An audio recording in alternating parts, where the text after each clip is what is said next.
Welcome to another episode of Exploration Radio. I'm your host Ahmad. In episode 23, we introduce the concept of the social license that mining companies have to maintain to be able to develop and operate mines. Social license is a bit of a nebulous term, as it is not an actual physical license companies have to apply for.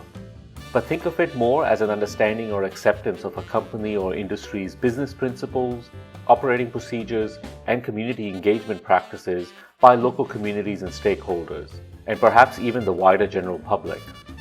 In episode 23, we discuss how the mining industry's value proposition when it comes to developing resources has to change beyond just providing an economic benefit to people.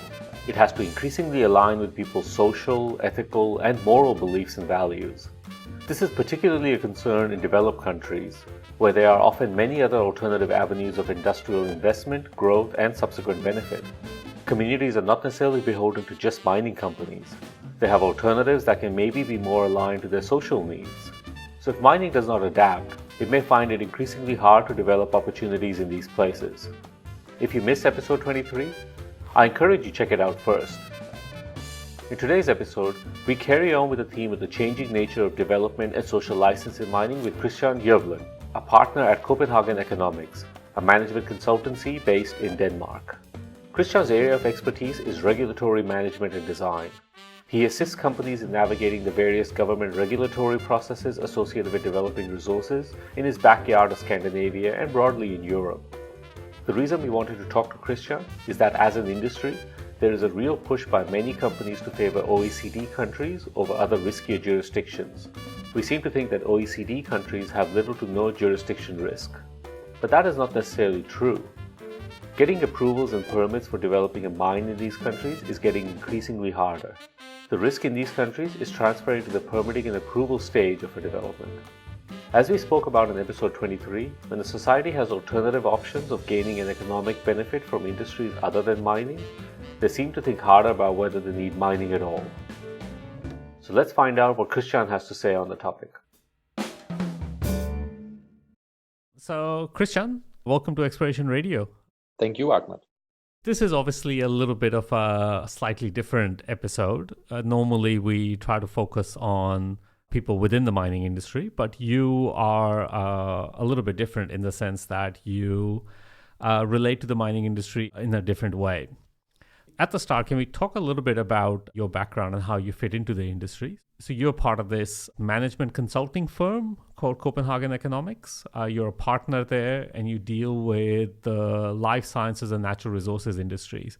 So do you want to talk a little bit about the type of work that you do with these two industries? Sure. So you're right. I'm a partner in a management consultancy called Copenhagen Economics. It's a little bit of a niche management consultancy, though, in the sense that we only work where the market and companies meet and face regulation. So in that kind of area and space between public policy and regulation and private business. In the case of natural resources, it's very much focused on understanding the permitting process and really assisting and advising companies from the very beginning when they start applying for permit for an exploitation license, usually, and how to really make that process more efficient, less costly, and faster. So outside of mining, the consulting that you do to other industries, is it around the same type of work, around the approvals and regulatory process? In a sense, it is. The entire company consists around 90 people, all economists. And we all work in that sort of tight space between public policy regulation and private businesses. So everything where regulatory issues and policy issues are impacting on business models and industries and market outcomes, that's where we consult. So how did you get involved in the natural resources business? Yeah, that's a good question because Denmark, we're a Nordic-based company working globally. And Denmark has no natural resources in the mining area. We have oil, but as a mining jurisdiction, it's not a jurisdiction. But the country of Greenland is historically affiliated with Denmark. And for the past, I'd say, 10, 15 years, we've seen a lot of mining activity, exploration activity in Greenland. And around 10 years ago, there was a kind of a peak in that. A lot of fairly big companies going to Greenland, exploring with quite a lot of success, and actually trying to develop these assets into actual operational mines. And that's where we got involved. In the first place, trying to advise government around, in an immature jurisdiction, how do we as a small country, it's a large geographical country, but it's 55,000 inhabitants, so a very small country. How do we make sure that these enormous projects lasting for a long time kind of will have a positive spillover effect to the rest of the economy over time? So that was really the essence of the concern from public policy perspective, what kind of regulation to make and what kind of deals to enter into with international mining corporations around these big projects, such that they would actually act as a lever for increasing economic growth. So I guess it's fair to say that you saw an opportunity here in the fact that the way the process was being done was, to put it politely, not optimized as well as it could have been. So you obviously saw the niche there to bring your expertise from other industries into this space? That's true. I had been working in Greenland on other regulatory areas, other natural resource areas, fishery being the big one in Greenland, being the dominant industry. And having that kind of perspective from natural resources and also seeing the need there, and having worked with how fishery regulation needed to be optimized for a profitable industry, but also to make sure that Greenland as a country, exploiting here a natural resource, a common natural resource, how that could be transformed into growth and prosperity for the entire country. So we kind of took some of that insight and the local knowledge, and we try to bring that into the whole discussion around mining. So in a nutshell, I would look at the work that you guys do as a way to mitigate risk that companies would face in a part of the development process. Would that be a good way to describe that? That's a pretty accurate way. I think the notion here of risk is an important one, because in the mining space, we're used to dealing with risk, de-risking different parts of the value chain, different parts of the whole kind of production. And this is what we think has been so far a quite overlooked risk, the risk of not really obtaining your exploitation permit. And it hasn't been dealt with as a risk as such before, but we feel that it's time that it should be dealt with as a risk in line with any operational risk. So let's take that vein of conversation, because I think what you're describing is the difference between technical risks of development and the kind of the non-technical risk of development. And I guess the point here that's worthwhile making is that as a technical industry, we're probably very good at handling the technical risk involved in projects, but we're maybe not very attuned to identifying the non-technical risk and mitigating them. I think that's a fair assessment. And I think it's pretty natural that it is. That's how it is. Say a number of the junior companies that I work with, the CEO will tend to be the lead geologist. He found the kind of the asset in the first place, and developed it, and he had done a pretty good job of doing that throughout perhaps a quite long career. So without an asset, why would you ever consider getting a license? Of course, you need the asset first. So I think it's natural that you kind of see that focus on the technical parts. And this kind of representative CEO, he's become really good at that, understanding all the technical aspects around the asset, and also all the things that come after that. What he has never been so good at, because he hasn't needed to develop these kind of skills, is to kind of truly manage the risk around permitting. He hasn't probably needed to in the past, but we're seeing clear signs that he needs to deal with that risk now. So I guess the point there is an interesting one to look at why companies haven't historically looked at this. One is that they didn't have to, because it wasn't as big a problem, so it didn't rank very high in their priority list. With that in mind, it would be that there's a change now where it's becoming more and more of an issue. Do you think that's the case? I definitely think it's becoming more and more of an issue.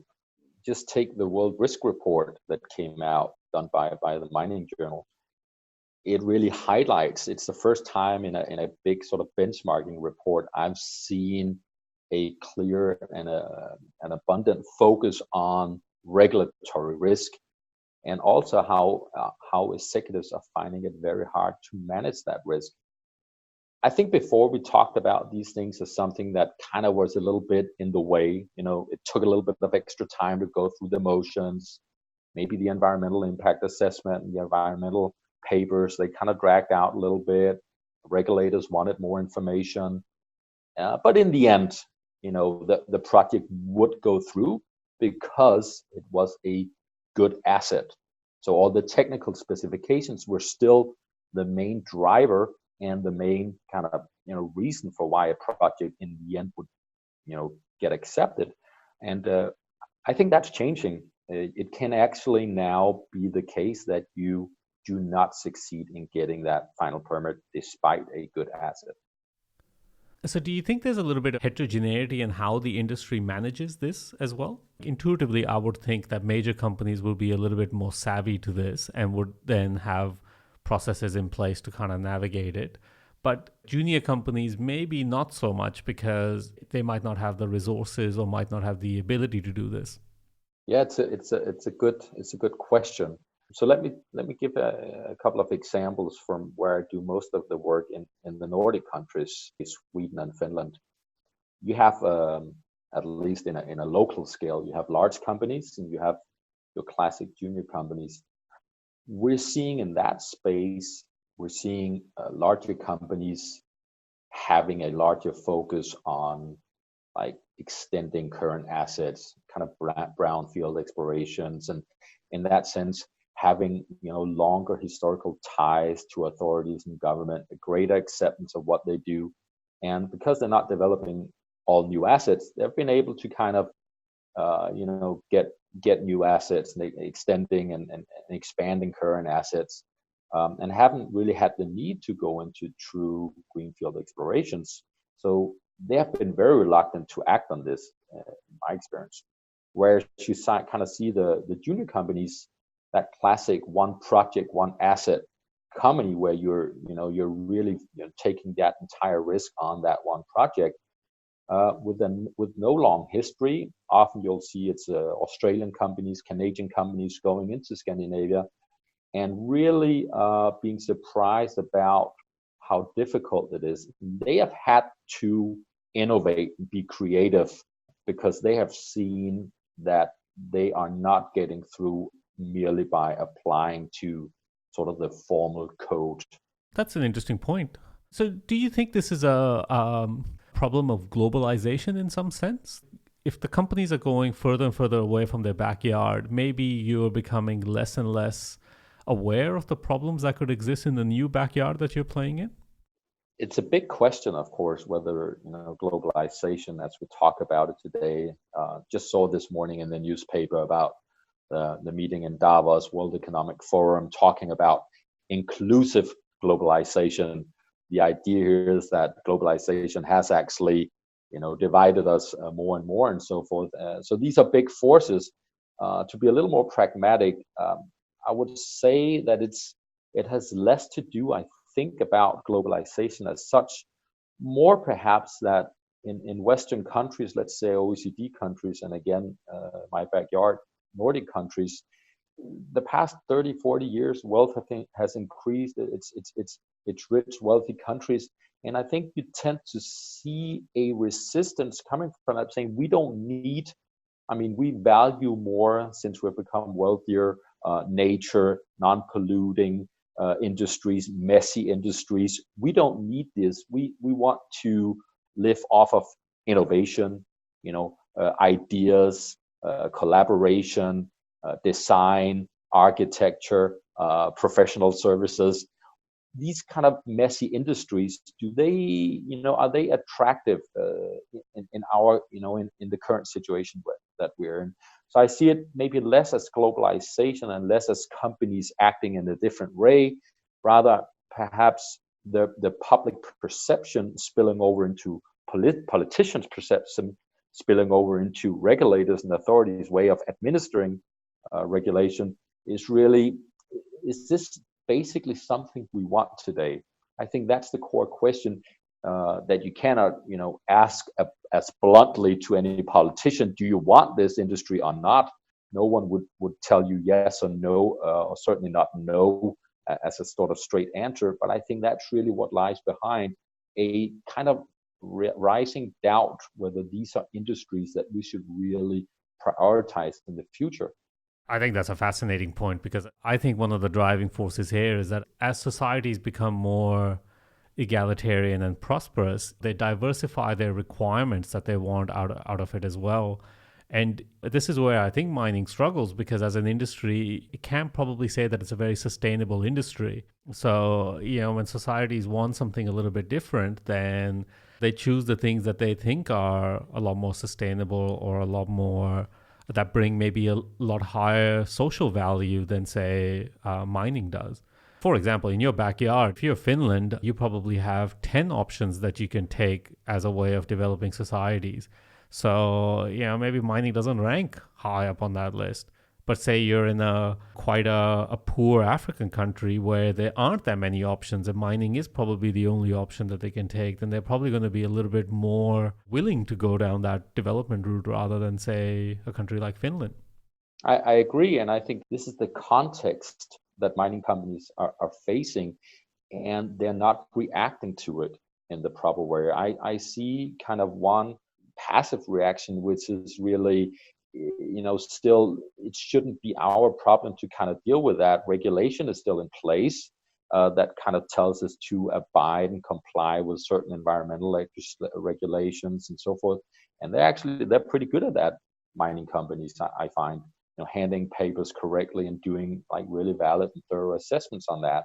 They're just not really realizing that there's been a move and a shift that hasn't really been reflected in an updated mining code. Say in my backyard, again, in many countries, it's still very much a focus on the environmental part. Whereas if I now implicitly, as a regulator, politician, and policy, the public perception is that maybe it's not so attractive to have mining in my backyard, then I just see a bulk of evidence suggesting a negative environmental impact. And because you do dig a big hole and there's going to be a lot of noise and dust, and you try and mitigate it, but it is a negative environmental impact.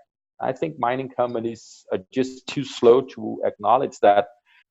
And I think this goes back to a point that I think you made in one of your LinkedIn posts, which kind of commented on the fact that companies aren't very proactive in this approach. The company model is what's the cheapest, quickest way that we can get through the regulatory process so that we can get going on the stuff that we really want to do.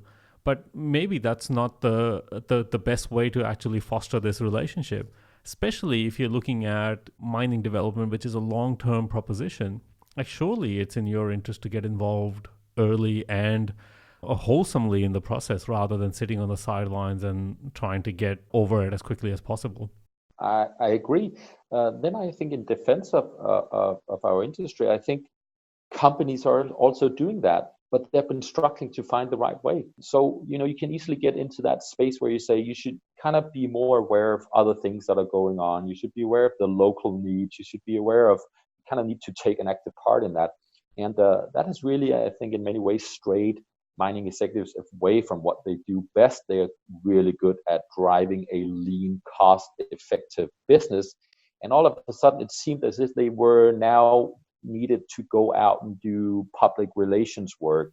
We have all seen the picture of an iPhone, and then, we need to tell the story of an industry, how many critical materials are part of this iPhone.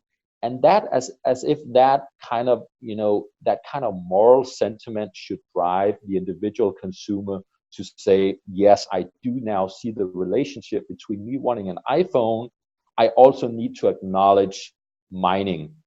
And that's kind of a moral sentiment that we put down, that I think mining industry would hate themselves to have to, abide to any kind of, something that isn't really strictly business driven. The same, why would we assume that consumers would, act in a very kind of, in a way that are really anything but their preferences? They want iPhones. They don't want mining.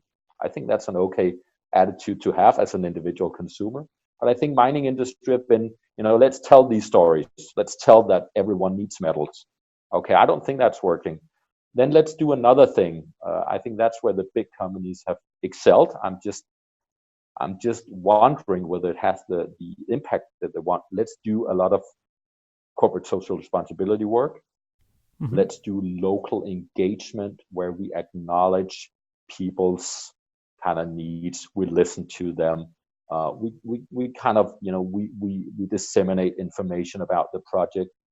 And again, that's just, to be honest, it's just too far away from what mining industry is really good at, driving big projects in a cost-effective way, taking risk, the right risk at the right time, de-risking at the right time. All of a sudden, this kind of CSR space is in, and I think, be honest, look at most big companies. It is a bit of an add-on. You don't see a CSR head of CSR in the executive board. You don't kind of see it have a real impact. So for me, that just looks like you're trying to do something to act on this kind of situation. It's just not the right thing. So that's interesting. I mean, surely the industry engaging the consumer would be a good thing, don't you think? Like, if people are more aware of how important mining would be, surely they would be a little bit more interested in the industry. I guess, the example I give is kind of the organic food movement. People became a lot more aware of where their food came from, and all of a sudden it spawned this, quite a robust now organic food industry. So the mining approach of telling people, I guess, like, where all the metals from your iPhone come from is somewhat equivalent to that. Maybe they're trying to engage with the consumer from that point. So surely that would be a good thing, wouldn't it? It's certainly not a bad thing. And I think it is a good thing in the longer term to facilitate a change in perception, to be able to open up channels for dialogue about how the world is changing, what kind of direction we're going. And I think these are things that one should be aware of, and they're important. However, they do not change the challenge that a mining company is facing at a given point in time right now in trying to obtain the permits needed to go from a very good asset to an operational mine. I think this is where companies are struggling, trying to think that the big pictures that are really changing perceptions over time and will facilitate over time some kind of positive change. But what to do right now? Okay, so I understand your point now, and I think that's a good one. Changing consumer perceptions or changing consumer awareness is a long-term game, and maybe that's not really going to play out on the timescale of mining development. I think that's a fair point, actually. I think I'm not actually aware, Ahmed, but are any mining executives engaging in Davos? I know my other area of life sciences, all the major CEOs of the major pharmaceutical companies in the world are down there in Switzerland, engaging in discussions around how do we solve future needs for patient care? How do we make the demand for new, very effective drugs that are also very expensive? How can we have both things going forward? What kind of solutions do we want to reach together as patients and payers and companies that need to stay profitable and be incentivized to keep developing new drugs? How do we make these? How can these challenges and solutions find each other? I don't know if any mining executives are there, but this is where you would be able to drive some of that long-term engagement, which is probably another avenue that one could pursue. Well, I wouldn't know the statistics. It would be worthwhile after this chat. I'm definitely going to go look at that to say, intuitively, I would probably think that aside from some of the maybe major companies, things like Rio Tinto and BHP, there'd be hardly anyone that would be there. And it probably wouldn't be their CEOs, would be my guess. But it's a worthwhile point that if we understand how important commodities are for the world economy or the global economy, then surely a conference or a get-together like Davos should be right in your calendar by that. You should definitely want to go see what trends could be coming up in different countries or different regions. again, that's not changing the world, but it's doing something which is a little bit closer to the everyday problems we want to solve, that there is actually a need for metals and minerals, but there is also this kind of opposition going on. How do these two opposite forces find some kind of way of finding each other, or settling that difference?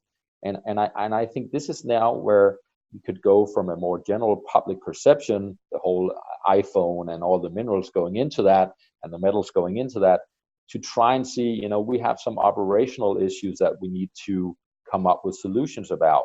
How come public perception is so negative? It's spilling over into regulatory things. We're seeing a whole new kind of regulatory risk emerging. We don't know how to manage it. We still want to be incentivized to dig out these metals so that we can produce these iPhones and other wonderful green technologies that we are all looking for. These are true societal problems. I think that would elevate the discussion from changing public perception and so forth into something where there are actually challenges that not just mining executives are interested in solving, but governments alike. I completely agree. And I guess, I also think about it from the view that as a society becomes more egalitarian and more prosperous, we seem to think that we seem to know that it becomes more socially conscious and more environmentally conscious. So I guess one of the things that I find really interesting in there is that people go, well, this kind of social license to operate is only really a severe problem in places like the Nordic countries because they're so prosperous. Converse of that is that as more societies will climb up the development curve and become more prosperous, they will probably grow their own type of social license to operate conscious that we will have to deal with. So in a lot of ways, you have a window into what the future will look like in different regions of the world. So surely by engaging it now and trialing and error and seeing what ways work and figuring out a way, it will definitely be advantageous in the future. Very much so. I think you can just boil it down to pure economics. The more prosperous a country gets, jurisdictions get, they will tend to demand other things more. It's textbook 101. They'll demand more services. They'll demand natural nature. They'll demand leisure time and so forth. So these are That's things right. that, as we grow more prosperous, we don't just eat more meat and more potatoes. We also tend to demand services to a greater extent, whereas nature, resources, services, clean air, and so forth are some of them. So I think what we're seeing in some of the Western parts of the Western world, we'll see that in time in the rest of the world as prosperity rises. And I think that really begs the question, what kind of strategies as a company should you deploy right now in the short term in these jurisdictions where the challenges are very visible? I mean, that's an excellent question. I mean, in Sweden, I think we're saying that there hasn't been a greenfield exploration turned into an operational mine for more than 10 years now. Wow.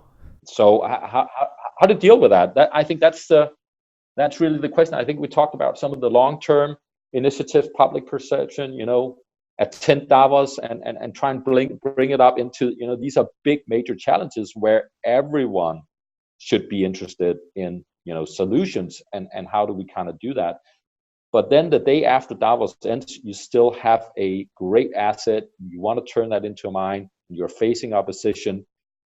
And what do you do? I mean, I think that's a worthwhile point that, from my understanding, if you look at something like copper, the number of copper projects that are currently stalled because of what I would call social license to operate, either community or environmental concerns, that list isn't getting shorter, it's getting longer. So sooner or later, if we want to have a viable industry beyond a certain point, we're going to have to start tackling these issues. You can't just keep developing the existing assets or keep going into jurisdictions where there isn't this kind of view, because eventually they will also grow this conscience as well. I agree.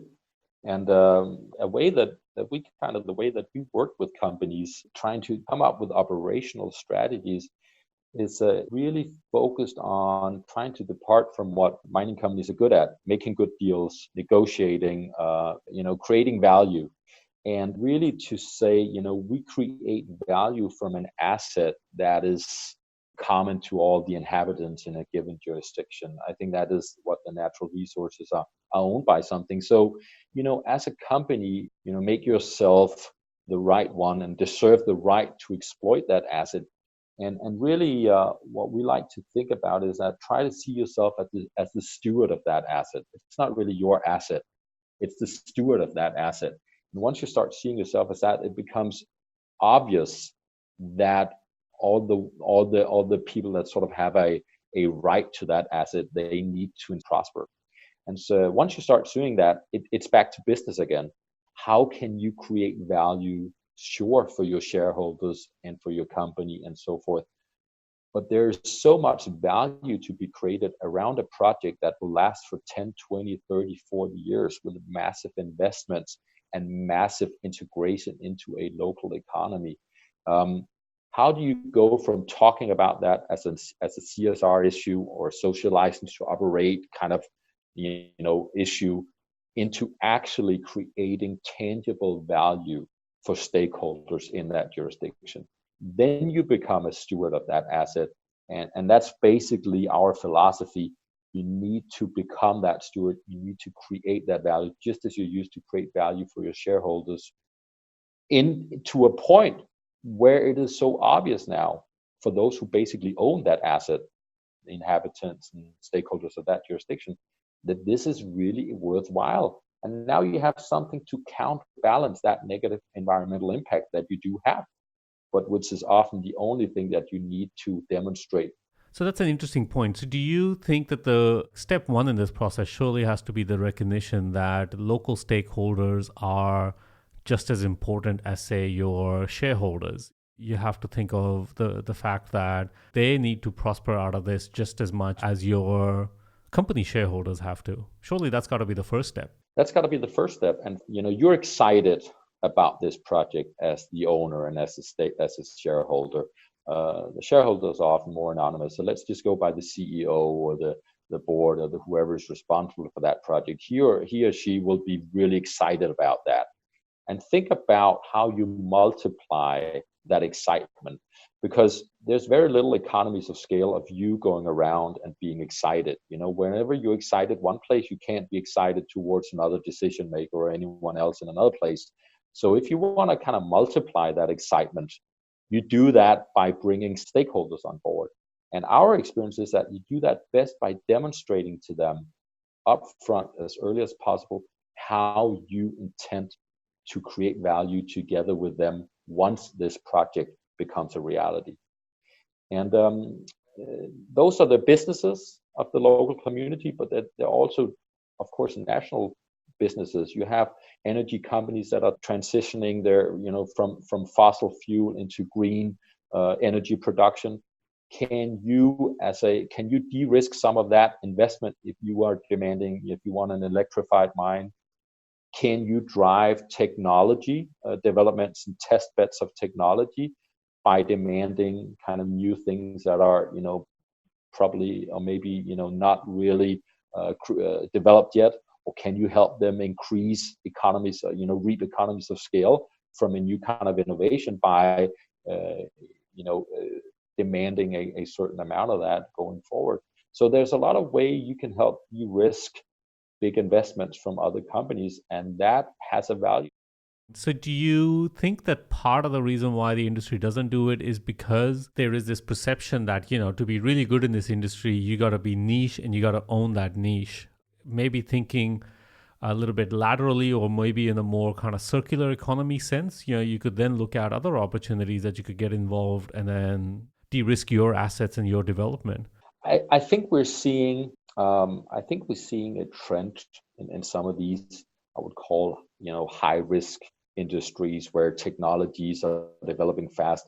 And for many of the companies, downstream consumers, that's about, battery technologies and all kinds of new innovative stuff and new technologies, even with the more traditional metals and minerals. So in these kind of industries, you tend to see kind of partnerships along the value chain to actually kind of de-risk that entire value chain. When technologies and changes in demand are very uncertain, you tend to see it's more optimal that companies throughout the value chain try to kind of cooperate by taking upon, sharing some of that risk along the value chain. So I still think that you want to, in that sense, specialize in certain parts, but being aware and sharing risk along the value chain, I think that's something that we tend to see more and more in industries where mining is part of that. And I think that would go a long way of saying that is business. That does force you, though, to be more aware of the risk that your suppliers or customers are actually facing, and it's optimal for you to share in of some of that risk, more and more. You're absolutely right. I think in order to be able to do that, I think you have to understand what the risk during the whole value chain is, not just as a primary producer, but also from service providers and downstream users and things like that. Without having that understanding or without having any level of engagement with them, I think it's going to be really hard for you to understand what they're doing. And once you kind of realize, if you take that point and develop on that, you're actually on the path to develop partnerships. But you also want to take it from just discussing, yes, I do want to engage in a partnership with you and de-risk some of your investment, because then in turn you can help me de-risk some of my investment, maybe even take some of my capex out and will transform it into some OPEX once the project gets going. There's plenty of room for bargaining and negotiating for opportunities and value for the mining companies along these partnerships. But then you all of a sudden, you need to start putting some numbers behind that. And that's really where we also play a big role in trying to do that economics and try to see how the different parties would gain from an increased level of partnership. And the point is, you do that in the permitting phase. You make plans for how to create and reap that value together once the project is operational. Because when you do it in the permitting phase, that's when you start building support. It's a little bit like, show me, don't tell me. You can't show people something because it's in the permitting phase. The project is not up and running, but you can go as far as you can by making credible business cases, create the partnerships, do memorandums of understanding, or certain commitments. Once you do that, all of a sudden you multiply that kind of support for the project that you have now into other potentially very important industry partners that see, this partnership with this mining company. If it becomes a reality, it will help us reach our strategic goals faster and cheaper. Now, I want to be a supporter for this company as well. And this is how you kind of, in a very concrete way, start working, with concrete business cases, developing and negotiating how you want to reap that value, and thereby creating support. And we see that having an impact once you start addressing these issues, because all of a sudden you're talking less about yourself, you're talking more about other partners, how they would thrive. So do you care to give us some examples outside of mining where this approach has worked? I would assume life sciences would be an industry where you're looking at the same level of investment early on. You're looking at high levels of investment, high levels of risk as well, and how you go about it. Are there examples from that industry that mining could utilize? I love your question, and you say it as if it's so obvious. I think you're the first one that has told me that I work in industries that I actually have something in common.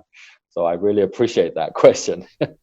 But you're absolutely right. So take a junior miner and take that into biotech. You have that exact same setup.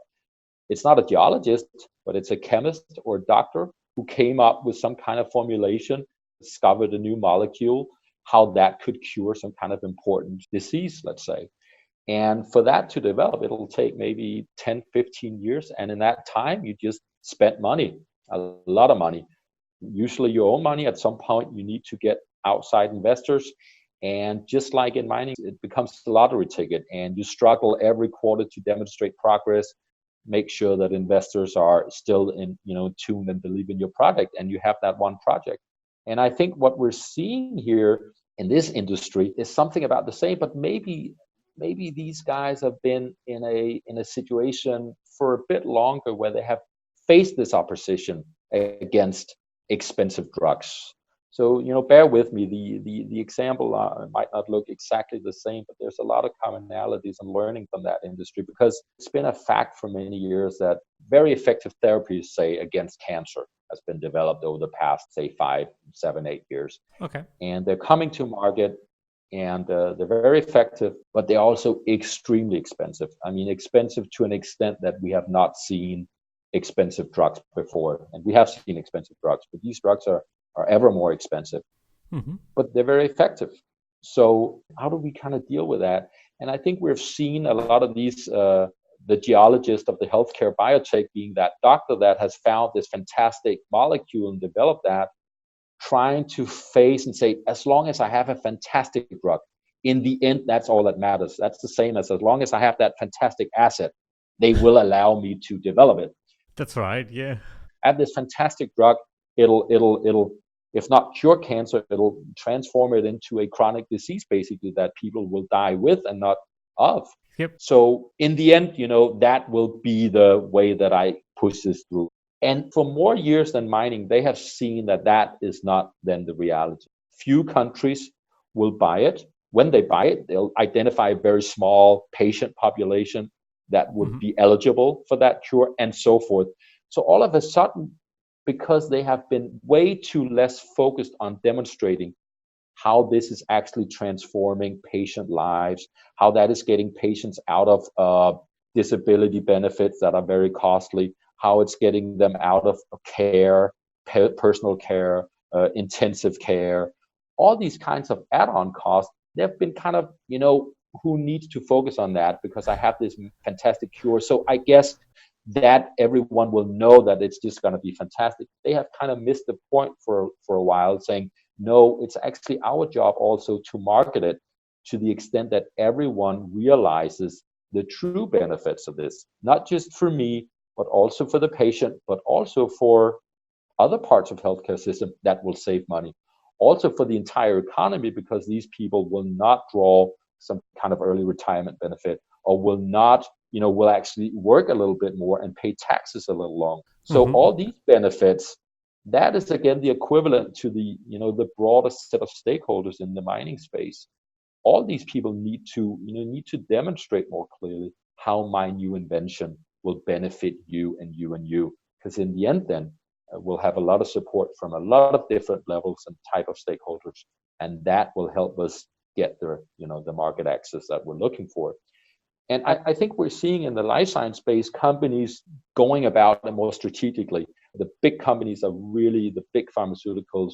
They are moving fast. They are setting up strategies from headquarters, developing partnerships in a number of different countries with payers, starting basically with that same question. We have these wonderful drugs coming. We know they're going to be ridiculously expensive. You will not be able to afford them. You don't want to pay that much for that big of a patient population, but the patients would benefit. What do you think we should do? How can we solve this? And then they're engaging in partnerships, basically trying to co-create solutions together with payers and patients, trying to find new payment models, for instance. All of a sudden, a lot of innovation comes out of this. Why should we pay, Ahmed, for a drug that, any drug doesn't work on anyone? Why should I pay for a drug if it doesn't work on me? We've been used to that, but why should I really, So maybe that's a new kind of payment model. The point is, we'll see a lot of new innovation in payment scheme innovation, process innovation, rearranging healthcare procedures to save money, and so forth. So I think asking that question from the big companies and also the small biotechs, acknowledging some years ago that this was a clear showstopper. The good drug was not enough to market it. They started by asking that, I'm simplifying, but they started asking this question to payers and patients: how can we solve this challenge? And that's where the innovation process started. So how do you go when you pitch these ideas to companies within mining? What type of reception do you get? I get, first of all, an acknowledgement that this is true. It's becoming much harder.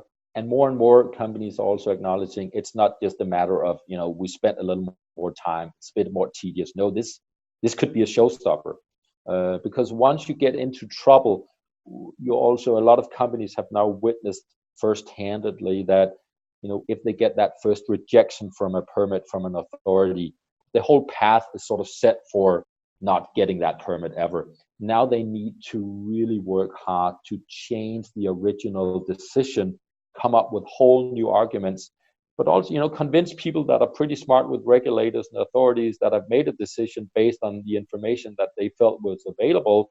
And now you need to convince them that they need to make a different decision. That's pretty difficult. It's much better to have people make the kind of right decision, quote unquote, to begin with. And we're seeing more and more companies having experienced that. So they say it's true, Christian. We need to do that. Now then doing it, that's another question though. Yeah, I guess my perception is that I think the doing part probably comes too late. I think the acknowledgement part comes early, but the doing part is always when the house is almost burned down. That's when companies are like, now that's when we should do something. I agree. And it's difficult. That's my experience. It's difficult to come back and kind of change around a situation where you're kind of, already being set up for kind of defeat. Yeah, I always think about this, that, the real value a group like yours provides is that it's intuitively, it's very easy to see what the value destruction could be if the approvals process doesn't go well. But it's not always, I think, clear to see what the positive value proposition is if it goes really well. We maybe make these decisions from a loss frame of mind rather than a gain frame of mind, like, where we're only really engaged when we know we're almost losing the battle. And I don't think that's probably the best way to go about it. No, I agree. And I think there are two things to say to that kind of explains it. The first is that mining executives are not really, trained and skilled in all these things.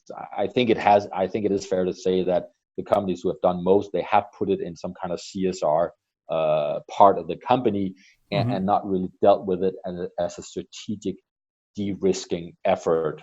I think so. I think skills and insight into the importance and how to manage and do it is lacking. I think that's one explanation. But the other is that, to be fair to mining executives, it is also not your classic kind of, there's a certain probability of risk, and then I multiply it by the expected negative consequences when that risk emerges. That's my expected, downside from that risk. That's how we usually looking and de-risking different options.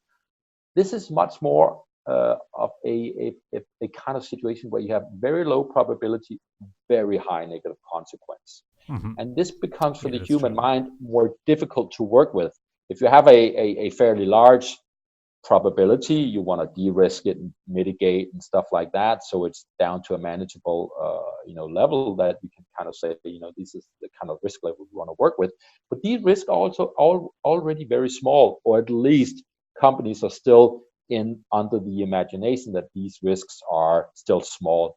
There's still a yes, but my asset, and the way that I have usually been greeted by people when I went out, and also policymakers, and I have actually met with policymakers, Christian, they tell me so, and they were kind of fond of my project. So I don't think that we will have a problem. I do realize that others had problems, and I have actually experienced problems myself before, but this particular asset with this particular circumstance, that's kind of unique.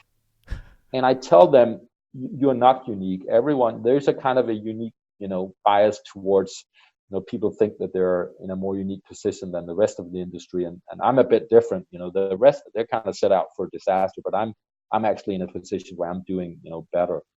I mean, that's like classic confirmation bias, right? That's just confirmation bias, yeah. And take upon you that as the CEO of that company, or as the responsible of that project, you probably already spent several years of your life working on that asset, developing it, testing it. You kind of, it is, you don't have a lot of these assets as a person. You want to have success, and you don't just like jump from one to the other. But you're also very cost conscious. It's a cost conscious business, and you have not been used to spending money on this kind of process before in a strategic way, spending real money on it. And the point is, with a low probability, high consequence, most people tend to say, the probability is so low, I'll just stick with that.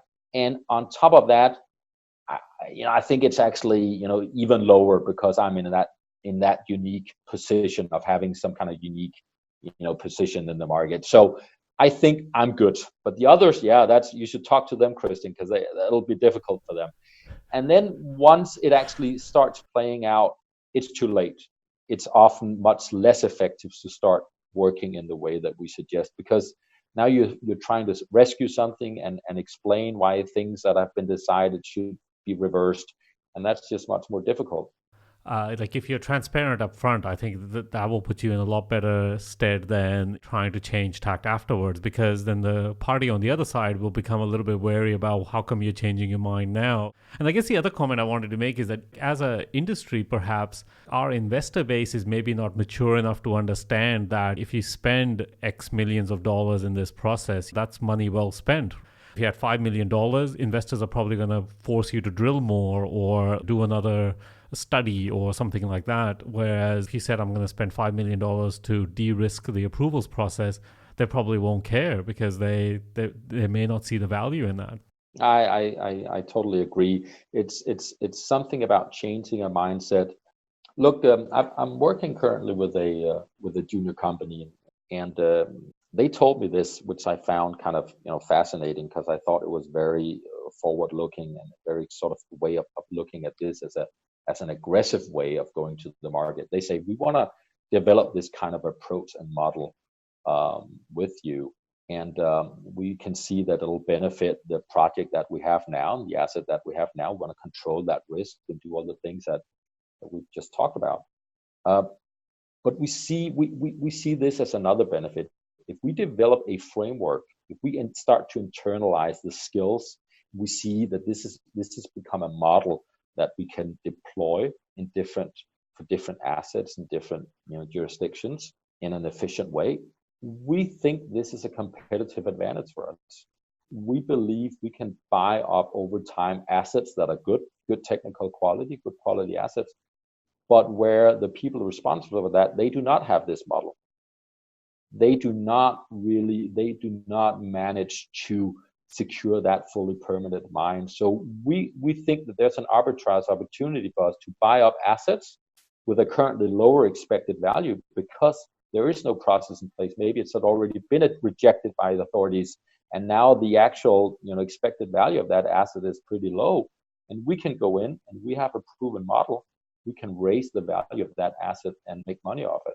So I think that was very kind of aggressive in a very nice way, business aggressive in the way of looking at this as a tool to be competitive. Oh, I mean, I think that's fascinating. And you're absolutely right. I mean, if a company can do it really well, that's definitely a competitive advantage, especially for a junior.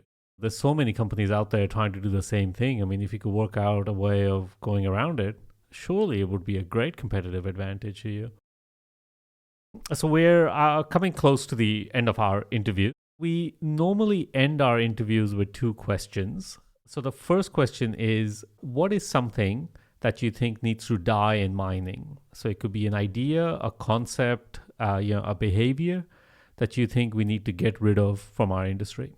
I think the idea that as long as we comply with regulation, as long as we submit the environmental forms, we should be okay.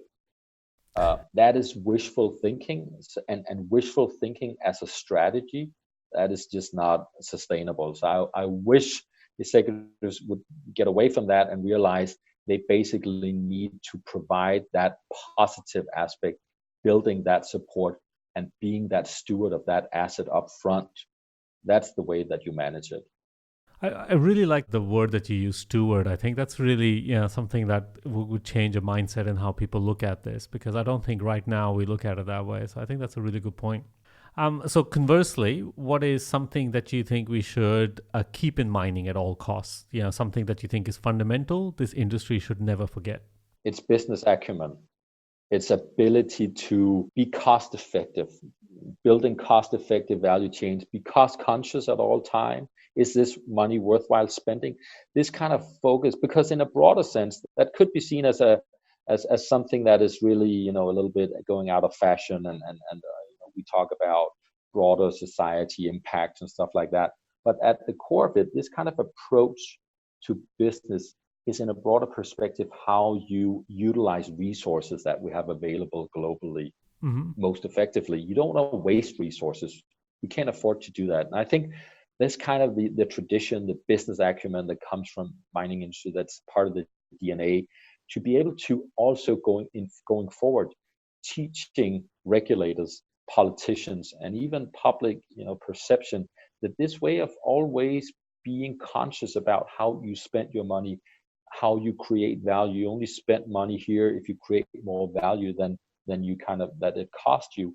This kind of way is something that is unfortunately not so well understood with many regulators, authorities, politicians. And I think this is an area where we shouldn't stray away, try to think now we need to kind of cater for everyone else but us, and that surely has got to cost us money. No, you kind of bring that whole mindset into the way that also teach politicians and business authorities or regulatory authorities, why is it important to keep thinking about being cost focused and doing things that are worthwhile in an economic sense. So in that sense, maybe part of the reason why people don't understand this industry is because we don't take the time to explain why the industry works the way it does. I mean, like I would assume that some regulatory authorities and some policymakers probably don't understand the fundamental kind of drivers behind the industry. Maybe part of the problem as well. I think that is a bigger truth than what we tend to think about it. And I wish that someone would kind of take upon them to educate in that area. I think it would be even more worthwhile than the whole iPhone and look at all the medals in that. I think that would be the equivalent, or at least maybe not more worthwhile, but at least something complementary, to try really and understand when you think as a good businessman, when you don't spend money unnecessarily, when you think about creating value along every step of the value chain, you are using societies and all our resources in the best optimal way. And that is the end how you drive wealth and prosperity.